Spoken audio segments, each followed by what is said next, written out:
नमस्कार मित्रों, मैं जितेंद्र सिंह ठाकुर, भारतीय जनता पार्टी का मैं प्रवक्ता हूं। मैं आप सबके बीच में आया हूं मित्रों। भारत माता की जय, वंदे मातरम, हर हर महादेव। मित्रों, आप मेरे वीडियो को लाइक करते, शेयर करते हैं। आप सबका प्यार सम्मान मुझे मिलते रहता है, इसके लिए मैं आप लोग का हृदय से आभार व्यक्त करता हूं। मित्रों, अभी आप लोग देख रहे होंगे कुछ दिनों से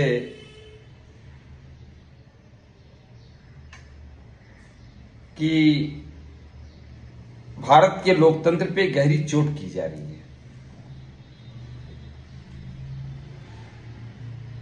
3 मई 2026 को नीट की परीक्षा हुई थी, जिसमें हमारे जो विद्यार्थी, हमारे जो स्टूडेंट हैं, जो बच्चे हैं, जो मेडिकल में जाना चाहते हैं, उन लोगों ने एग्जाम दिया था।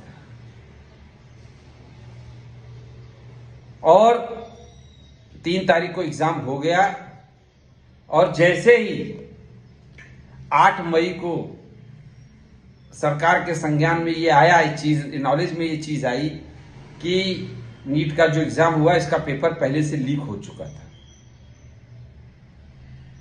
बिहार पुलिस ने इसके ऊपर कार्रवाई की। बिहार में किसी मुखबिर के माध्यम से ये पता चला कि नीट का जो पेपर था, ये लीक हो चुका है और इसके ऊपर बिहार पुलिस ने कार्रवाई करते हुए एफआईआर दर्ज किया। और जैसे ही ये एजुकेशन डिपार्टमेंट, शिक्षा मंत्रालय के पास ये मैटर पहुंचा, शिक्षा मंत्री और सरकार ने पूरा तुरंत इसके ऊपर एक्टिविटी करते हुए 10 मई को जो है, जैसे ही सरकार के संज्ञान में चीज आई, वैसे ही सरकार ने इसके ऊपर एक्शन लिया और एक्शन लेके और तुरंत ये मैटर सीबीआई को सौंप दिया और 12 मई को ये परीक्षा निरस्त कर दी गई, जो 3 मई को हुई थी। अब ये परीक्षा, नीट परीक्षा में जो पेपर लीक हुआ और परीक्षा जो निरस्त हुआ, इसको लेकर कथाकथित कुछ लोगों ने आंदोलन शुरू कर दिया। अभिजीत दीपके नाम के एक व्यक्ति हैं, युवा हैं, अमेरिका में उन्होंने कॉकरोच पार्टी बना डाली, एक संगठन बना डाला कॉकरोच पार्टी, अमेरिका में बैठ के, सोचिए आप। और जब उनके फॉलोअर्स 2 करोड़ हो गए, तब उनको ये लगने लगा कि अब चलो मेरे फॉलोअर्स 2 करोड़ हो गए हैं, अब मैं इंडिया में चल के आंदोलन करूंगा। और वो अमेरिका से भारत चले आए। भारत आने के बाद उन्हें लगा होगा कि मैं भारत जब पहुंचूंगा तो यहाँ की जो सरकार है मुझे अनशन नहीं करने देगी, मुझे अरेस्ट करेगी और मैं जो है उसको उसका जो प्रतिक्रिया करूंगा और हाईलाइट होऊंगा और लोगों की सिंपैथी गेन करूंगा मैं, और इस मुद्दे को और ज्यादा हाईलाइट करूंगा। लेकिन हमारा भारत देश का संविधान ये कहता है कि भारत देश में रहने वाला प्रत्येक नागरिक अपनी बात को कह सकता है, अपनी बात को रख सकता है, प्रोटेस्ट कर सकता है, ये उसका एक अधिकार है।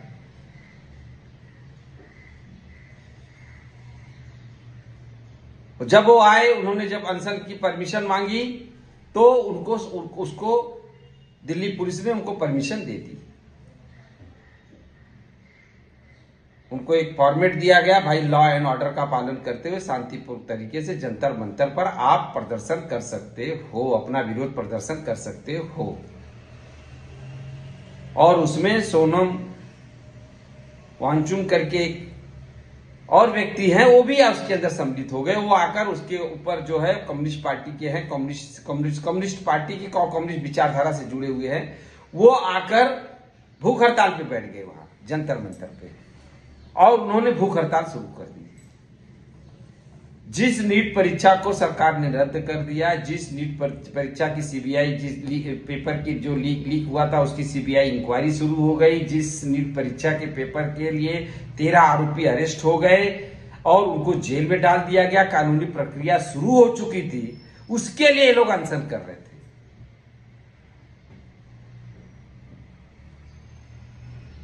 आप ये समझ लीजिए। लेकिन सरकार ने इनके इस अनशन पे कुछ विशेष ध्यान इसलिए नहीं दिया क्योंकि उन सरकार की पहली प्राथमिकता ये थी कि जो नीट की परीक्षा रद्द हुई थी, जो बच्चे नीट की परीक्षा दिए थे उनको फिर से एग्जाम देना था, तो उसका टाइम बार ज्यादा नहीं बढ़ाना था। उनको 6-8 महीने नहीं करना था कि 6 महीने के बाद एग्जाम होगा या 8 महीने के बाद, ऐसा नहीं था। तुरंत 1 महीने के अंदर ही एग्जाम कराना अनिवार्य था। इसलिए सरकार ने त्वरित कार्रवाई करते हुए 21 जून को नीट की पुनः एक बार परीक्षा कराई और नीट के जो पेपर थे वो सुव्यवस्थित ढंग से फुल सिक्योरिटी के साथ जो है वो बच्चों तक पहुंचाए गए और परीक्षा हुई। उसमें बच्चे पास हुए और उसमें जिस बच्चे ने पूरे नीट में टॉप किया उसको हमारे शिक्षा मंत्री धर्मेंद्र प्रधान जी ने बुलाकर उसको शाबाशी दी और उसके भविष्य के लिए शुभकामनाएं दी। एक तरफ सरकार ये कर रही थी और एक तरफ ये लोग बैठकर वहां जंतर मंतर पर अनशन कर रहे थे। इसी बीच 20 जून को हाई कोर्ट का एक आदेश आता है, दिल्ली हाई कोर्ट का, कि सोनम वांगचुक जो 1 महीने से भूख हड़ताल पे हैं उनको हॉस्पिटलाइज किया जाए। और दिल्ली पुलिस हरकत में आती है क्योंकि कोर्ट का ऑर्डर था, कोर्ट का आदेश था, इसलिए दिल्ली पुलिस जो है हरकत में आती है। दिल्ली पुलिस जो सोनम वांगचुक को उठा के ले जाके हॉस्पिटल में एडमिट कर देती है। अब उसके बाद मित्रों इस आंदोलन का असली रूप सामने आ जाता है, जनता के सामने आ जाता है, जब इस आंदोलन के अंदर राजनीतिक पार्टियां एंट्री ले लेती हैं।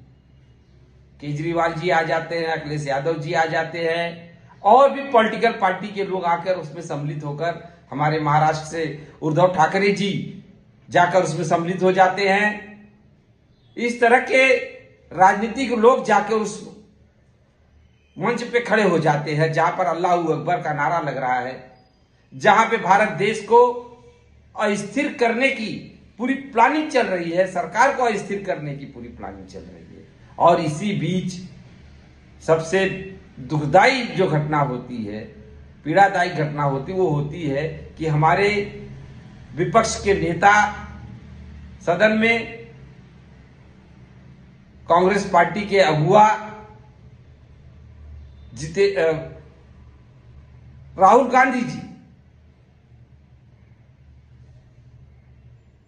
गांधी जी वो आ जाते हैं इसके अंदर। और ये लोग तो जंतर मंतर तक ही सीमित थे, लेकिन वो तो प्रधानमंत्री निवास कार्यालय के पास चले जाते हैं और जाके प्रधानमंत्री कार्यालय, प्रधानमंत्री का जो घर है, जो उनका निवास स्थान है, वहां जाके पूरा वो घेराव कर लेते हैं। जाके एक सेंसिटिव एरिया जो हाई सिक्योरिटी जोन में आता है, हमारे प्रधानमंत्री जी का निवास स्थान, जिसके घर में 3 प्रधानमंत्री रहे हों, जो खुद एसपीजी की सुरक्षा में चलते हों, जो संविधान की बात करते हो, जो लॉ एंड ऑर्डर की बात करते हो। आप मित्रों ये सोचिए कि सत्ता की कितनी बड़ी भूख होती है। आप विदेश घूम रहे थे, विदेश घूमने के आने के बाद आप डायरेक्ट प्रधानमंत्री निवास स्थान का घेराव करने पहुंच गए। अरे आप संसद हैं, विरोधी पक्ष के नेता हैं, आप सदन में जाइए, खड़े होइए, अपनी बात को बोलिए ना, उसका विरोध प्रदर्शन कीजिए, सरकार से हिसाब मांगिए कि आपने पेपर लीक होने के बाद क्या क्या कार्रवाई की और पेपर लीक क्यों हुआ, पेपर लीक में कौन कौन लोग सम्मिलित थे, इसकी पूर्ण जानकारी आप लीजिए। लेकिन नहीं, आपने अपने कार्यकर्ताओं को लेकर प्रधानमंत्री निवास स्थान का घेराव किया, पुलिस प्रशासन के ऊपर अटैक किया, मारपीट की, पत्थरबाजी हुई, उसमें कई पुलिसकर्मी, कमिश्नर रैंक के अधिकारी भी उसके अंदर घायल हुए, महिला पुलिसकर्मी घायल हुई, पत्रकार महिलाओं के साथ अभद्रता की गई, गाली गलौज किया गया उनके साथ, मीडिया पर्सन जो थे वो, जो हमारे समाज के चौथा स्तंभ है, उनके साथ मारपीट की गई। सोचिए कितनी शर्मनाक बात है ये। आप किन बच्चों की बात कर रहे हैं? जिन बच्चों के हाथों में 2014 के बाद मोदी जी ने कलम देने का काम किया। जिन बच्चों से मोदी जी संवाद करते हैं, मन की बात में जिन बच्चों से, चाहे वो हाई स्कूल में एग्जाम देने वाले बच्चे हों, चाहे वो इंटरमीडिएट के बच्चे हों, उनसे मन की बात में मोदी जी संवाद करते हैं, उनका उत्साहवर्धन करते हैं, एक गार्जियन की तरह, एक पारिवारिक सदस्य की तरह। आप उन बच्चों के भविष्य को बनाने के लिए आए हैं कि बिगाड़ने के लिए आए हैं? इसरो में 28 साल के युवा साइंटिस्ट, यंग साइंटिस्ट विक्रम-1 का रॉकेट लॉन्च करते हैं, जो भारत के लिए बड़े गर्व की बात है। भारत देश में रेल की पटरी पर हाइड्रोजन ट्रेन दौड़ने लगी है। आज जीडीपी तीसरे चौथे स्थान पे आ गई है। पूरा विश्व भारत के आगे नतमस्तक हो चुका है। और सबसे बड़ी बात मैं आपको बताऊं कि इस समय आप देखेंगे, पूरे विश्व की तरफ आप नजर उठा के देखिए, पूरे विश्व में इस समय इतनी अस्थिरता है, इतना हाहाकार है। पूरा विश्व जो है वो युद्ध के लपेट में है। अमेरिका ईरान का युद्ध चल रहा है, इजराइल का युद्ध चल रहा है, यूक्रेन रसिया का युद्ध चल रहा है। आप देखिए पूरा विश्व। लेकिन भारत एक ऐसा देश है जहां पर राहुल गांधी जैसे लोग आंदोलन कर सकते हैं, अभिजीत जयदीप के जैसे लोग आंदोलन कर सकते हैं। आप स्टूडेंट की बात करेंगे, राहुल गांधी जो विदेशों में पढ़ के आए हैं। अखिलेश यादव जी से मेरा सीधा और साफ प्रश्न है, एक क्वेश्चन है उनसे, कि आप याद कीजिए वो समय स्वर्गीय मुलायम सिंह यादव जी जब उत्तर प्रदेश के मुख्यमंत्री थे, उस समय उत्तर प्रदेश में क्या होता था शिक्षा जगत में? खुलेआम चिट बांटी जाती थी, खुलेआम नकल होता था, कोई रोक टोक नहीं थी। शिक्षा माफिया पूरी शिक्षा को दीमक की तरह चाट गए थे, कोई बोलने वाला नहीं था।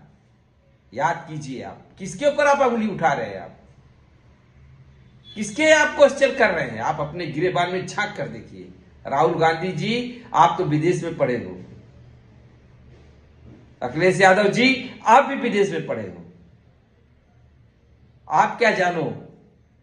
जो भारत देश का बच्चा जो भारत देश में पढ़ता है वो कैसे पढ़ाई करता है,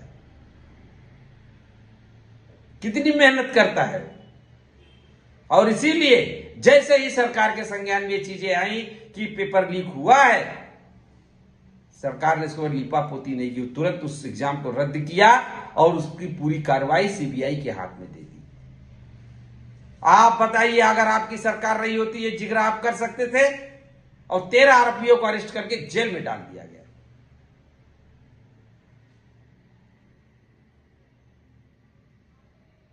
और आप जाकर प्रधानमंत्री निवास स्थान का घेराव कर रहे हैं।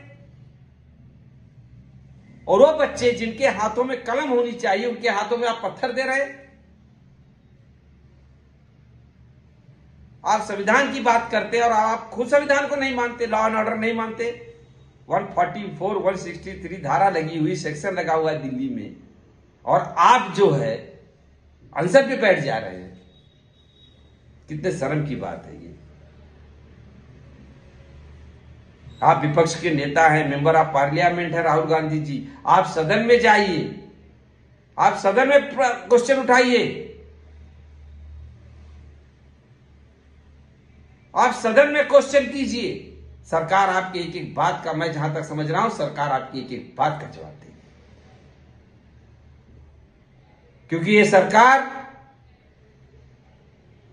इंडिया की सरकार नहीं है, ये सरकार 140 करोड़ जनसंख्या जो भारत देश की जनता है उनकी सरकार है, उनके सुख दुख की साथी है। ये उन्होंने चुन के उनको भेजा है।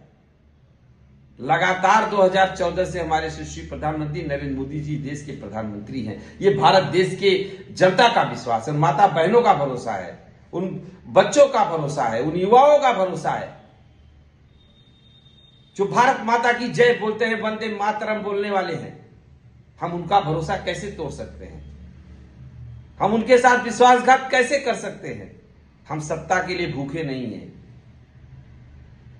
हम कुर्सी के लिए भूखे नहीं हैं, ये नीट का मामला